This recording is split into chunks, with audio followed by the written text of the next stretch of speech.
장애인 문화복지신문 제421호 제2면 기사입니다. 경기도 이용자 측면에서 장애인이 직접 점검하고 문제점 개선한다. 경기도가 3월부터 정보 취약계층인 장애인 고령자 등을 위한 경기도 시군 누리집 모니터링을 시작했다. 이 사업은 장애인이 직접 경기도와 시군 누리집을 점검해 이용자 측면에서 문제점을 발견하고 개선해 웹 접근성을 향상하는 사업이다. 지난해에는 도와 14개 시군 누리집에 대해 21명의 장애인이 모니터링에 참여해 누리집 총 29,400페이지, 오류 총 5,142건을 점검했고 각 기관에서는 이를 개선한 바 있다. 예를 들어 청각장애인을 위해 게시된 동영상에 자막을 제공했는지, 시각장애인을 위해 연결 링크에 대한 사전 설명이 있는지 등이다. 올해는 경기도와 16개 시군, 고양, 남양주, 안양, 안산, 시흥, 김포, 하남, 광명, 군포, 오산, 이천, 구리, 의왕, 포천, 여주, 연천, 누리집을 대상으로 3월부터 12월까지 10개월간 점검을 수행할 예정이다. 웹 접근성 모니터링 교육을 수료한 장애인 20명이 사업에 참여, 취약계층 일자리 제공에도 도움이 된다. 정연종 경기도 정보기획 담당관은 장애 여부와 상관없이 누구나 경기도 누리집을 이용할 수 있도록 정보격차 해소를 위해 노력하겠다고 말했다. 국민통합위, 문화유적지와 공연장애 휠체어 시설 등 장애인 편의시설 확대 설치 운영해야. 대통령 직속 국민통합위원회 위원장 김한길은 3월 5일 정부 서울청사 브리핑실에서 모두 함께 누리는 문화예술에 관한 정책 제안을 발표했다. 이번 제안은 국민통합위원회 소속 사회문화분과위원회가 지난 8월부터 문화예술 분야 전문가, 현장 활동가 등과 함께 논의하고 관계 부처와의 협의를 거쳐 마련한 것이다. 우리 국민의 문화예술 관람 및 참여는 매년 증가하고 있으나 장애 세대 주거지역 등에 따른 문화누림 양극화는 아직 해소되지 않고 있다. 장애인이 이용할 수 있는 문화시설은 아직 부족하며 장애인 편의시설 보조기구 등이 충분하지 않아 개선이 필요하고 세대별 문화예술 관람률은 20대 90.6%, 30대 81.6%, 60대 30.3%, 70세 이상 14.8%로 격차가 지속되고 있다. 또한 연간 개최되는 공연 전시의 절반 이상이 수도권에서 열리며 전국 3,000여 개의 문화기반 시설 중 37%가 수도권에 집중되어 있는 것으로 나타났다. 이에 국민통합위원회는 장애인의 문화예술시설 이용 관람 편의를 개선하기 위해 무장애, 베리어 프리, 문화예술 환경 조성을 제안했다. 그간 장애인 이용 관람 편의시설이 부족했던 내대궁 종묘 조선왕릉 등 주요 문화유적지의 휠체어 관람시설, 점자 안내시설 등 장애인을 위한 관람 편의시설을 적극적으로 확대 설치할 것을 제안했다. 또한 공연장의 경우 법령에 따라 전체 좌석의 1% 이상을 휠체어석으로 설치하고 있으나 실제 판매를 하지 않거나 온라인 예매가 어려운 사례가 많아 휠체어석 판매 의무화와 온라인 예매 시스템 도입 등을 제안했다. 김한길 위원장은 문화적 공감대 확산은 나와 다른 상대방을 이해하고 포용할 수 있게 한다는 점에서 중요하다라고 말하며 국민통합위원회는 장애, 세대, 지역 등에 관계없이 모두가 문화예술을 함께 누리고 화합하는 사회를 만들어 나가도록 노력할 것이라고 말했다. 오산장애인 종합복지관, 장애 아동 청소년을 위한 프로그램 운영 및 업무 협약 체결. 오산장애인 종합복지관, 관장 성도규에서는 이달 4일 동탄에 위치한 웰컴 발달운동센터와 장애 아동 청소년을 위한 업무 협약을 체결했다고 밝혔다.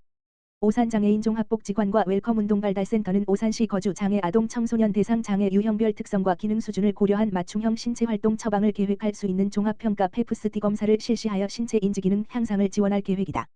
아울러 이날 업무 협약과 더불어 장애 아동 청소년 30명을 대상으로 초등 중고등 방과 후 활동 입학식과 장애 아동 청소년 평생교육 프로그램, 공예, 스피치 활동, 방송 댄스, 스마트 교육, 보드게임을 진행했다.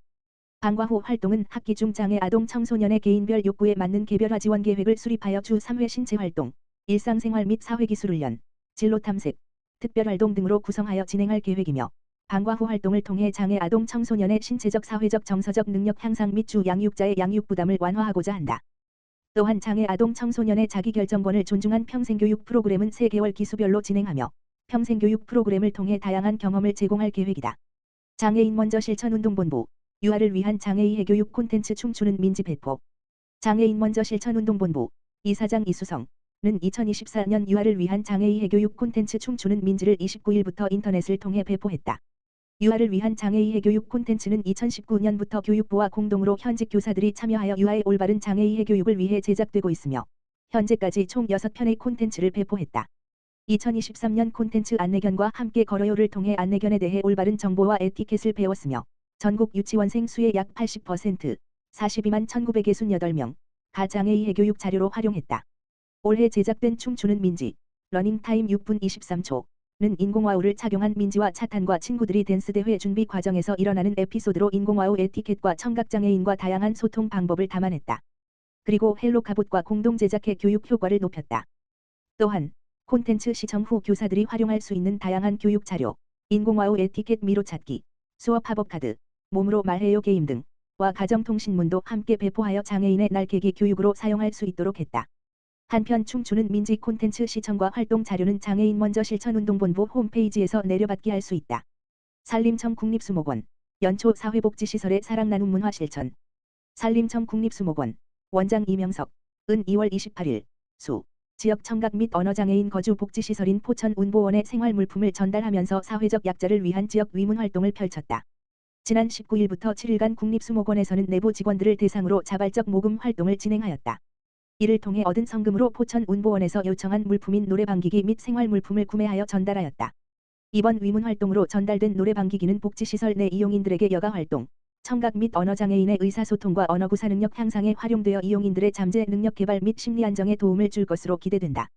이명석 국립수목원장은 이번 위문 활동을 통하여 사회적 약자의 눈높이에 맞춰 소통하고 직원들의 따뜻한 마음을 전달할 수 있는 뜻깊은 활동이었다라며 앞으로 위와 같은 활동을 확대 운영하여 지역 상생 협력 네트워크를 확대해 나가겠다라고 하였다. 한편 국립수목원은 해마다 연초 및 추석 명절에 지역 사회복지시설을 대상으로 나눔 문화 확산에 동참하고 있으며 지원이 필요한 사회복지시설 및 소외계층의 위문 활동을 지속하여 나눔 문화 확산에 기여할 예정이다. 국민연금공단, 발달장애인의 재산관리 지원 서비스 연장 추진. 국민연금공단, 이사장 김태현, 은 발달장애인 재산관리 지원 서비스 시범사업을 2024년 12월까지 연장하여 추진한다고 4일 밝혔다. 공단은 인지장애 특성상 사기, 갈취 등 금전적 위험에 취약한 발달장애인이 재정자립을 할 수 있도록 발달장애인 재산관리 지원 서비스 시범사업을 2022년 5월부터 2023년 12월까지 운영하였다. 지난 시범사업을 통해 총 120명의 성인 발달장애인이 재산의 안전보관 및 사용 지원 서비스, 필요한 금액의 인출을 이용하였다. 이들을 대상으로 설문조사한 결과 90.7%가 시범사업에 대해 만족하였으며 96.9%는 시범사업 참여로 재산을 더 안전하게 관리할 수 있게 되었다고 응답하였다. 24년 시범사업은 이 같은 효과를 지속시키기 위해 기존 시범사업 이용자 중 계속 이용할 의사가 있는 104명을 대상으로 2024년 1월부터 바로 서비스를 제공 중이다. 또한 40명을 추가 모집하여 대상자를 확대할 예정이다. 참여를 희망하는 성인 발달장애인이나 그 보호자는 국민연금공단, 지역번호 063-713-6008, 6009 또는 한국자폐인사랑협회 070-8805-5836, 070-4265-2620에 문의하면 된다. 한편 24년 시범사업은 지난 시범사업에서 제공하지 않았던 타인 명의 계좌이체 서비스를 추가하였다. 이를 통해 신탁계좌에서 공과금, 통신비 등을 자동이체로 납부할 수 있게 됨으로써 소비활동을 좀 더 편리하게 할 수 있게 되었다. 재산관리 지원 서비스는 발달장애인이 필요한 곳에 사용할 수 있도록 신탁계좌에 보관 중인 재산 일부를 계약에 따라 정기적으로 지급한다. 이때 발달장애인 본인 계좌로만 지급할 수 있어서 사용하는 데 다소 불편했던 점을 개선한 것이다. 또한 한국자폐인사랑협회와 협조하여 재산관리 지원인 교육 등을 강화함으로써 발달장애인에게 제공하는 서비스 질을 높일 예정이다.